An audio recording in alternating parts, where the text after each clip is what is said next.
આગામી વિડિયો લેક્ચરની અંદર આપણે ગરીબીના સ્વરૂપો વિશે અભ્યાસ કર્યો। હવે ગરીબીના સ્વરૂપો જોયા બાદ ગરીબી ચેપ્ટરની અંદર પ્રશ્ન નંબર 2 છે કે ભાઈ ગરીબીના નિર્દેશકો તો કે ગરીબીને કઈ રીતે નિર્દેશ કરી શકાય। તો આ પ્રશ્ન 5 માર્કની અંદર બોર્ડની અંદર પૂછાઈ શકે। તો પહેલી વસ્તુ તો એ કે ગરીબીના નિર્દેશકો એટલે શું। તો આપણે આપણી સાદી ભાષાની અંદર જો વિચારીએ તો કે ગરીબીનો નિર્દેશ કરતા હોય એવા તમામ પરિબળોને ગરીબીના નિર્દેશક તરીકે આપણે ઓળખી શકીએ। જેમ કે આપણે આર્થિક વૃદ્ધિ અને વિકાસ ચેપ્ટર ગયા એની અંદર આર્થિક વિકાસના નિર્દેશકો આપણે જોયા હતા। એની અંદર આપણે કંઈક વ્યાખ્યા એવી જોઈ હતી કે જે દેશની અંદર આર્થિક વિકાસ થઈ રહ્યો છે કે નહીં, જો થઈ રહ્યો છે તો તે દર્શાવતી દરેક બાબતોને આર્થિક વિકાસના નિર્દેશક તરીકે ઓળખવામાં આવે। એવી જ રીતે ગરીબીના નિર્દેશકો એટલે શું તો કે સીધી ને સાદી ભાષામાં વિચારીએ તો કે કોઈ પણ દેશની અંદર ગરીબી છે કે નહીં, જો છે તો તે દર્શાવતી દરેક બાબતોને આપણે ગરીબીના નિર્દેશક તરીકે ઓળખી શકીએ।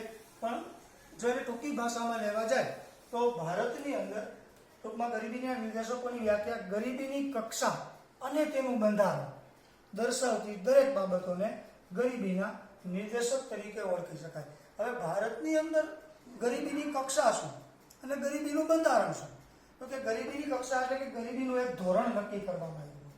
બીજું બંધારણ એટલે કે ભારતની અંદર બંધારણીય રીતે ગરીબ કઈ રીતે ગણવા। તો આપણે આની પહેલાના ચેપ્ટરમાં જોયું કે ભાઈ ગરીબીના નિર્દેશકની અંદર ટૂંકમાં આપણે નિરપેક્ષ ગરીબીમાં ગ્રામીણ વિસ્તાર માટે 2400 કેલેરી અને શહેરી વિસ્તાર માટે 2100 કેલેરી આ ભારતનું એક બંધારણ છે। એ મુજબ જેટલી બાબતો જોવા મળે એ બધી બાબતોને તમે ગરીબીના નિર્દેશક તરીકે ઓળખી શકો। હવે નિર્દેશકોને જો આપણે જોવા જાય તો પહેલો છે નીચો માથાદીઠ ઘરગથ્થુ વપરાશી ખર્ચ।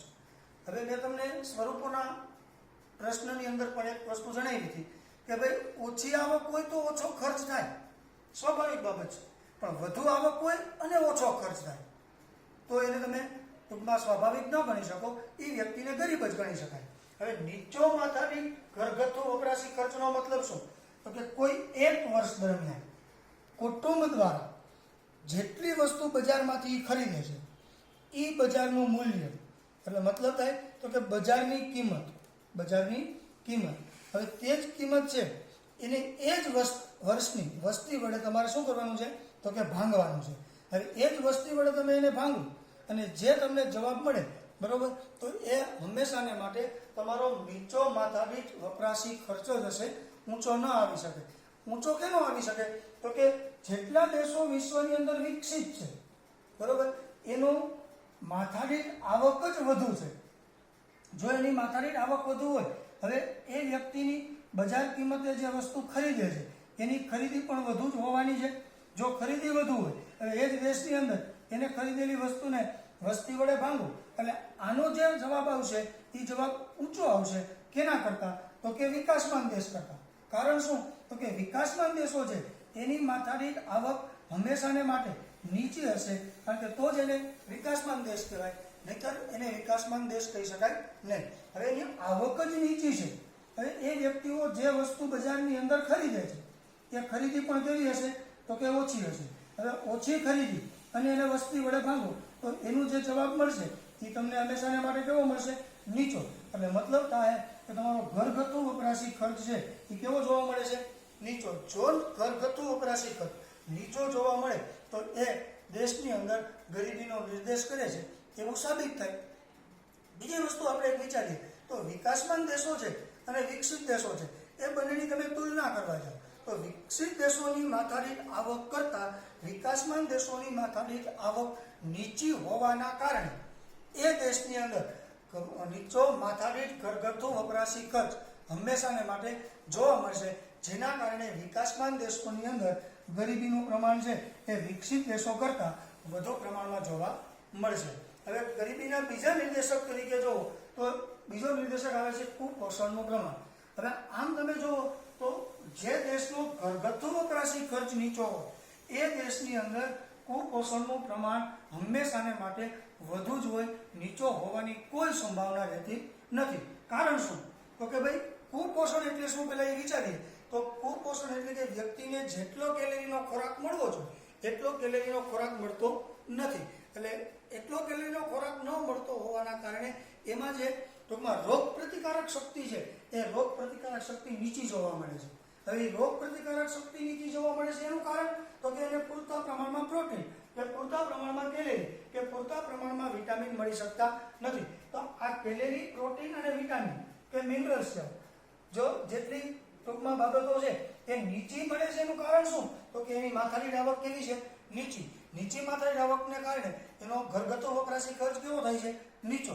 તો ભારતની અંદર સૌથી વધુ બરોબર ટૂંકમાં કુપોષણનું પ્રમાણ જોવા મળે છે. એની અંદર જો 1990-92 ની અંદર ભારતમાં 23.7% બાળકો છે એ કુપોષિત હતા, જે 2000-2002માં 17.5% જોવા મળ્યા અને 2014થી 16માં આપણે એનું પ્રમાણ કેટલું જોયું છે? 15.2. તો 1990 થી 2014-16 સુધીનો તમે રેશિયો જોવા જાઓ તો કુપોષણના પ્રમાણમાં ઘટાડો જોવા મળ્યો છે. એનું મુખ્ય કારણ શું? તો કે આ સમયની જે માથાદીઠ આવક હતી બરોબર, એના કરતાં 14-16ની જે માથાદીઠ આવક છે એનું પ્રમાણ ઘણું બધું ભારતની અંદર વધુ જોવા મળેલું છે. જેના કારણે કોઈ પણ કુટુંબનો જે નીચી માથાદીઠ આવકના કારણે ઘરગથ્થુ ખર્ચ નીચો હતો એ ઘરગથ્થુ ખર્ચ 1990-92 કરતાં 14-16ની અંદર વધેલો છે. જેના કારણે કુપોષણના પ્રમાણમાં ટૂંકમાં 23%થી ઘટી અને આપણે 15% જેવો ટૂંકમાં જોવા મળેલો છે. એના પછીનો મુદ્દો આવે છે અપેક્ષિત આયુષ્ય અને બાળ મૃત્યુદર. તો ભારતમાં વસ્તી ચેપ્ટરની અંદર આપણે અપેક્ષિત આયુષ્ય અને બાળ મૃત્યુદર આ બંને મુદ્દાની વ્યાખ્યા જોઈ. ફરી વખત તો યાદ કરાવી દઉં. અપેક્ષિત આયુષ્ય એટલે શું? તો કે કોઈ પણ બાળક જન્મ સમયે કેટલા વર્ષનું આયુષ્ય ભોગવી શકશે તેની અપેક્ષાને અપેક્ષિત આયુષ્ય તરીકે ઓળખવામાં આવે. બાળ મૃત્યુદરની વ્યાખ્યા તો કે દર વર્ષે દર 1000 જીવિત જન્મેલા બાળકોની સામે મૃત્યુ પામતા બાળકોનું પ્રમાણ એટલે બાળ મૃત્યુદર. હવે આ બંને વસ્તુ શું છે? તો કે આ બંને વસ્તુ છે એ કુપોષણ પર આધારિત છે. તો બીજો મુદ્દો જો તો કુપોષણ કેના પર આધારિત છે? તો કે વપરાશી ખર્ચ ઉપર છે. એટલે આમ જો તો વપરાશી ખર્ચ વધુ તો કુપોષણનું પ્રમાણ નીચું, કુપોષણનું પ્રમાણ નીચું હોય તો અપેક્ષિત આયુષ્ય અને બાળ મૃત્યુદરની અંદર પણ સુધારો જોવા મળે. હવે આ બંનેની વ્યાખ્યા આપણે આગળના ચેપ્ટરમાં જોઈ એ મુજબ તમે જોવા જાવ તો અપેક્ષિત આયુષ્ય અને બાળ મૃત્યુદરની અંદર સૌથી મહત્વની બાબત કઈ? તો કે કાં તો દેશની અંદર રસીકરણની પ્રક્રિયા નીચી જોવા મળતી હોય અને પોષણક્ષમ આહારનું પ્રમાણ નીચું જોવા મળતું હોય તો ગમે ત્યારે ટૂંકમાં અપેક્ષિત આયુષ્ય અને બાળ મૃત્યુદરની અંદર તમારે ટૂંકમાં નહિવત પ્રમાણમાં સુધારો કે નહિવત પ્રમાણમાં વધારો જોવા મળે. પણ ભારતની અંદર 1951થી માંડી અને 2015 સુધીમાં અપેક્ષિત આયુષ્યની અંદર વધારો જોવા મળ્યો છે. બાળ મૃત્યુદરની અંદર ટૂંકમાં હંમેશાને માટે ઘટાડો જોવા મળ્યો છે. એનું પણ એક મુખ્ય કારણ છે તો કે કયું? તો કે 2001ની અંદર ભારતની માથાદીઠ આવક $480 હતી, જે વધી અને 2011ની અંદર $5550 આસપાસ જોવા મળેલી છે. તો માથાદીઠ આવક વધશે એટલે રસીકરણની પ્રક્રિયા, પોષણક્ષમ આહારની પ્રક્રિયા, કુપોષિતનું પ્રમાણ અને વપરાશી ખર્ચ આ બધી વસ્તુની અંદર સુધારો જોવા મળશે. પણ હાલમાં અપેક્ષિત આયુષ્ય અને બાળ મૃત્યુદર અન્ય દેશોની સરખામણીએ ભારતની અંદર વધુ હોવાના કારણે આપણે ગરીબીના નિર્દેશક તરીકે ટૂંકમાં ઓળખાવી શકીએ. ત્યાર પછી આવે છે તબીબી સગવડ. હવે તબીબી સગવડ એટલે કે ડોક્ટરોની સુવિધા. હવે ભારતની અંદર અભ્યાસનું પ્રમાણ જોવા જાવ, વસ્તીનું પ્રમાણ જોવા જાવ, આ બધી બાબતની અંદર તમે જોવા જાવ તો ભારત અગ્રેસર છે. વસ્તીની દ્રષ્ટિએ ભારત બીજા નંબર ઉપર છે, અભ્યાસની અંદર પણ સારું પ્રભુત્વ ધરાવે છે. તો ભારતની અંદર તબીબી સગવડનું પ્રમાણ નીચું છે એનું કારણ શું? તો કે ભારતની અંદર તબીબી સગવડનું પ્રમાણ નીચું છે એનું મુખ્ય કારણ શું? તો કે ભારતની અંદર જે વ્યક્તિએ તબીબીની ટૂંકમાં શિક્ષણ પ્રાપ્ત કરેલું છે એને એની જે વળતર મળવું જોઈએ એટલે કે એનો જે એને લાભ મળવો જોઈએ એ લાભો ઘણી વખત ભારતમાં ન મળતા હોવાથી એ લોકો વિદેશની અંદર જઈ અને સ્થાયી થાય છે અને ત્યાંનું તે નાગરિકત્વ મેળવે છે. અને ભારતની અંદર જન્મ લીધો, ભારતની અંદર શિક્ષણ પ્રાપ્ત કર્યું, ભારતની અંદર એને ડૉક્ટરની સુવિધાઓ પ્રાપ્ત કરી, એનું વળતર ન મળતા તેને ટૂંકમાં વિદેશની અંદર એટલે કે અન્ય દેશની અંદર શિફ્ટ થવું પડ્યું. તો આ પણ એક ભારત માટે ટૂંકમાં મજબૂરી કહો તો મજબૂરી, ભારત માટે એક ખામી કહો તો ખામી જોઈ શકાય. હવે એના આંકડા જોવા જાવ તો વિકાસશીલ દેશોની અંદર 6,000ની વસ્તીએ એક તબીબ જોવા મળે છે. હવે 6,000ની વસ્તીએ એક ડૉક્ટરની સગવડ હોય તો એ કોઈ પણ દેશના આરોગ્ય સાથે ટૂંકમાં નહિવત પ્રમાણની સુવિધા કહી શકાય. કારણ કે વિકસિત દેશોની અંદર 350 ડૉક્ટરોની સામે 350ની વસ્તીએ એક ડૉક્ટરની સુવિધા છે. આજે જે ભારતની અંદર ટૂંકમાં કોરોનાની જે મહામારી ચાલી રહી છે એની સામે લડવા માટે ભારતને લોકડાઉન સિવાય કોઈ બીજો વિકલ્પ નથી. એનું મુખ્ય કારણ શું છે તો કે ભારત પાસે 6,000ની વસ્તી એક ડૉક્ટર છે. વિકસિત દેશ છે એની પાસે 350ની વસ્તીએ એક ડૉક્ટર છે. હવે વિકસિત દેશોમાં ટૂંકમાં એક ડૉક્ટરે 350 દર્દીઓ હોય અને ભારતની અંદર એક ડૉક્ટરે 6,000 દર્દી હોય તો તમે સમજી શકો કે એની સારવાર છે બરાબર એ કઈ રીતે એના ટૂંકમાં જે કોરોનાનો કહેર છે એને અટકાવી શકાય. એટલે તબીબી સગવડ છે એ પણ એક ગરીબીના નિર્દેશક તરીકે ઓળખવામાં આવે. બીજી બાબત જોવા જાવ તો એક ડૉક્ટરે 6,000 વ્યક્તિઓને જે સુવિધાઓ આપવામાં આવે છે એ સુવિધાના કારણે આ લોકોના આરોગ્ય સાથે અમુક પ્રકારને ગંભીર બાબતોને ધ્યાનમાં લેવાતી નથી, જેના કારણે એની રોગ પ્રતિકારક શક્તિ નીચી છે. રોગ પ્રતિકારક શક્તિ નીચી હોવાના કારણે એની જે કાર્ય કરવાની શક્તિ નીચી જાય એના કારણે એની આવકમાં ઘટાડો થાય અને આ આવકના ઘટાડાના કારણે એ લોકોની અંદર ગરીબીનું પ્રમાણ તમને જોવા મળે છે. હવે ત્યાર પછી આવે છે પીવાનું પાણી. આરોગ્યને અને માણસના જીવનને સૌથી મહત્વની બાબત જો જોવામાં આવે તો એક પીવાનું ચોખ્ખું પાણી છે. માણસને કદાચ ખોરાક ઓછો મળશે, માણસને અન્ય સુવિધાઓ ઓછી મળશે, પણ જો પીવાનું શુદ્ધ પાણી એને પૂરતા પ્રમાણમાં મળે તો પણ ભારતની અંદર આરોગ્યને લગતી બાબત હોય, કુપોષણને લગતી બાબત હોય, અપેક્ષિત આયુષ્યને લગતી બાબત હોય, બાળમૃત્યુદરને લગતી બાબત હોય, આ બધી બાબતોની અંદર સુધારો જોવા મળે. તો ભારતની અંદર જોવા જાય તો ભારતની અંદર 2011 મુજબ 63.3% લોકોને નળ દ્વારા શુદ્ધ પીવાનું પાણી મળે છે, જ્યારે 8.67% લોકોને કેવું પાણી મળે છે તો કે અશુદ્ધ. 26% લોકો છે એને પાણી મળે પણ ક્યાંથી તો કે કૂવા અને નદીમાંથી. તો આ 8.67 અને 26% આ લોકો છે એને પાણી પીવાનું શુદ્ધ નથી મળતું એવું આના દ્વારા સાબિત થાય, જેના કારણે એ લોકોની આરોગ્ય બાબતે ગંભીર અસરો જોવા મળે. તો પીવાનું ચોખ્ખું પાણી છે એના આરોગ્ય સાથે છેડા કરે છે, એટલા માટે કહી શકાય કે એ પણ ગરીબીના નિર્દેશક તરીકે ઓળખવામાં આવે. ત્યાર પછીની બાબત આવે છે સ્વચ્છતા માટે સૌથી મહત્વની શૌચાલયની સુવિધા. હવે ભારતની અંદર 2001થી માંડી અને અત્યાર સુધીમાં શૌચાલયની સુવિધા અંગે ભારત સરકાર દ્વારા ઘણી બધી બાબતોને ધ્યાનમાં રાખી અને સગવડતાઓ ઊભી કરવામાં આવી છે. હવે એનું પ્રમાણ તમે જો તો 2019ની અંદર 66% ઘરની અંદર શૌચાલયની સુવિધા હતી, બરોબર. જે 19ની અંદર 34% લોકો છે એ ખુલ્લાની અંદર શૌચ વિધિ કરવા માટે જતા હતા. હવે 34% લોકો ખુલ્લાની અંદર શૌચ વિધિ માટે જાય તો એ સ્વચ્છતા માટે ખૂબ જ હાનિકારક ટૂંકમાં જોવા મળે છે, જેના કારણે આરોગ્યલક્ષી જે બાબતો છે એની અંદર નેગેટિવ અસરો જોવા મળે. તો શૌચાલયની સુવિધા જેટલા પ્રમાણમાં વધુ હોય એટલા પ્રમાણની અંદર દેશની અંદર ગરીબીની અંદર પણ ઘટાડો જોવા મળે.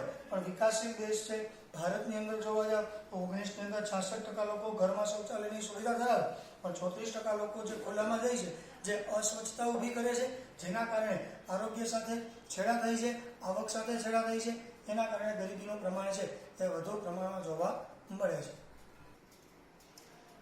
આપણે શૌચાલયની સુવિધાનો પછી ગરીબીના નિર્દેશક તરીકે ટૂંકમાં આપણે રહેઠાણની સુવિધાની બાબતમાં ટૂંકમાં ગરીબીનો નિર્દેશ થાય છે. તો એની અંદર શું છે તો કે ભારતની અંદર રહેઠાણની સુવિધાઓ જેટલા પ્રમાણમાં હોવી જોઈએ એટલા પ્રમાણમાં જોવા મળેલી નથી.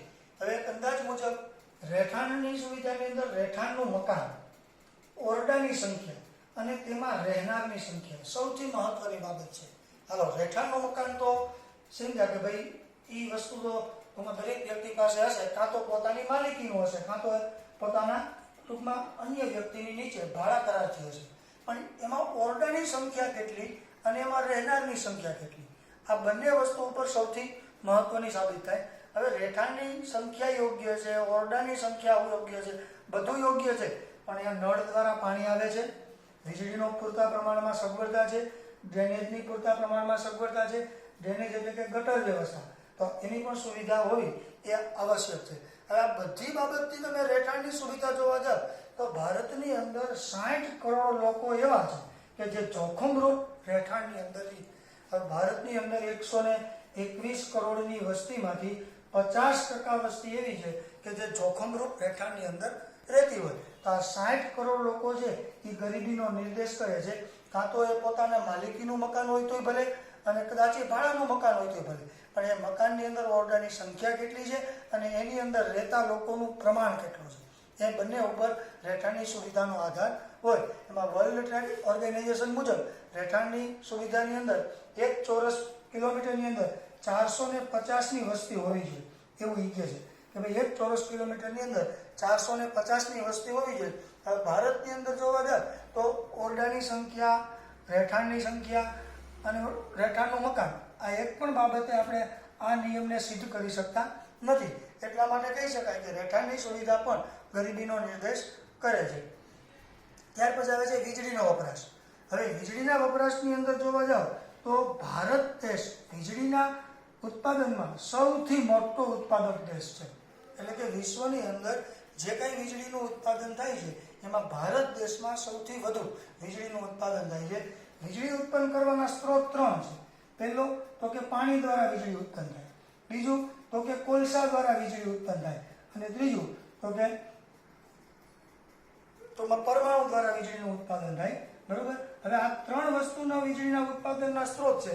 એ ત્રણેય ઉત્પાદનના સ્ત્રોતને ભેગા કરી અને ભારત વિશ્વનો સૌથી મોટો વીજળીનો ઉત્પાદક દેશ હોવા છતાં ભારત વીજળી વપરાશની અંદર સૌથી ઓછામાં ઓછું પ્રમાણ જોવા મળે છે. હવે અહીંયા પ્રશ્ન એ થાય કે વીજળીનું ઉત્પાદન આપણે વિશ્વ લેવલે સૌથી વધુ કરીએ અને વપરાશ આપણો ઓછો છે, એનું કારણ શું? તો એનું કારણ છે ભારત દેશની માથાદીઠ આવકનું પ્રમાણ નીચું. જો માથાદીઠ આવક જ નીચી હશે તો વીજળીનો વપરાશ પૂરતા પ્રમાણમાં થઈ શકશે નહીં. કેવી રીતે? તો કે વીજળીનો વપરાશ ઓછો થાય એટલે દેશની અંદર જે માલનું ઉત્પાદન છે એ ઉત્પાદનનું પ્રમાણ કેવું જોવા મળશે? તો કે ઓછું. ઉત્પાદનનું પ્રમાણ ઓછું જોવા મળે એટલે જે નાણાકીય ટર્નઓવર છે, નાણાકીય જે ઉથલપાથલ છે એનું પ્રમાણ પણ કેવું જોવા મળશે? ઓછું. હવે આ બધી વસ્તુ તમે જોવા જાવ ને તો એ બધી વસ્તુ લઈ જાય છે ક્યાં? આપણે ગરીબી તરફ. જો વીજળીનો વપરાશ વધુ હોય તો એનો મતલબ એ દેશની અંદર ઉત્પાદનનું પ્રમાણ વધુ હોય. જો ઉત્પાદનનું પ્રમાણ વધુ હોય તો નાણાકીય ઉથલપાથલ એટલે કે નાણાકીય ટર્નઓવર હંમેશાને માટે વધુ જોવા મળે. જો એ વધુ જોવા મળે તો દરેક વ્યક્તિઓને રોજગારને લગતી બાબત હોય, નફાને લગતી બાબત હોય, ભાડાને લગતી બાબત હોય, વ્યાજને લગતી બાબત હોય, એ બધી વસ્તુની અંદર શું જોવા મળશે? વધારો. જો એમાં વધારો જોવા મળે તો ગરીબીમાં હંમેશાને માટે ઘટાડો જોવા મળે. પણ ભારત દેશની અંદર આ વસ્તુ વિપરીત પરિસ્થિતિ ધરાવે છે. એનું કારણ જો કોઈ હોય તો ભારતની નીચી માથાદીઠ આવકના કારણે વીજળીનો વપરાશ ઓછો છે, એના કારણે ઉત્પાદન ઓછું થાય છે, એના કારણે નાણાકીય ટર્નઓવર ઓછું થાય છે, જેના કારણે દરેક વ્યક્તિની આવક જેટલી થવી જોઈએ એટલી આવક જોવા મળતી નથી. હવે એના પછીનો મુદ્દો આવે છે શિક્ષણ. હવે કોઈ પણ વિશ્વના દેશોની અંદર ગરીબીનું પ્રમાણ છે ને એને સાક્ષરતાની દ્રષ્ટિએ જોવા જઈએ તો એ બે વસ્તુ છે ને સંલગ્ન છે. સંલગ્ન એટલે કઈ રીતે? તો કે જે દેશની અંદર શિક્ષણનું પ્રમાણ નીચું હોય એ દેશમાં ગરીબીનું પ્રમાણ હંમેશાને માટે વધુ હોય. આને જે અંદર એક ત્રીજો પોઈન્ટ ઉમેરીએ તો કે ગરીબી, શિક્ષણ અને બેરોજગારી. તો આપણને કંઈક બેરોજગારી વધુ ક્યાં હોય? તો કે જ્યાં શિક્ષણનું પ્રમાણ નીચું ત્યાં ગરીબી નીચી, પણ જ્યાં શિક્ષણનું પ્રમાણ નીચું ત્યાં બેરોજગારીનું પ્રમાણ નીચું હોય તો જ ગરીબી નીચી થાય. જો શિક્ષણનું પ્રમાણ નીચું હોય અને ટૂંકમાં બેરોજગારીનું પ્રમાણ નીચું હોય તો ગરીબીમાં કોઈ તમને વધારો જોવા મળતો નથી. એટલે શિક્ષણ અને બેરોજગારી વચ્ચે સીધો સંબંધ છે, તેમ શિક્ષણ અને ગરીબી વચ્ચે પણ સીધો સંબંધ છે.